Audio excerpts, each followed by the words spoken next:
Tara par, luto tayo. Makarel na mayroong miswa. Tara!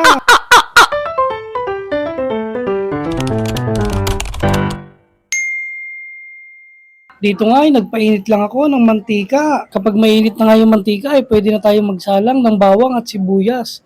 Mas masarap nga pala to guys kapag mas marami ang sibuyas dahil tanggal talaga ang lansa. Nung tapos na nga ako mag-isa ng bawang at sibuyas ay nilagay ko na rin yung 2 lata ng saba.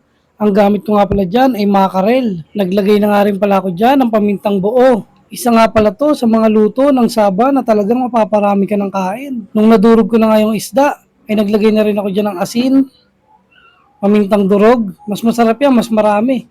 Tapos nagdagdag na rin ako ng 1 basong tubig at MSG. At kapag ganyan kumukulo na, siguradong malapit sa katotohanan niyan. Kaya naglagay na rin ako dito ng miswa. 3 miswa lang pala yung ginamit ko. Kasi siguradong marami na yan. Tignan nyo naman yung itsura. Siguradong mapaparami na naman ng kain.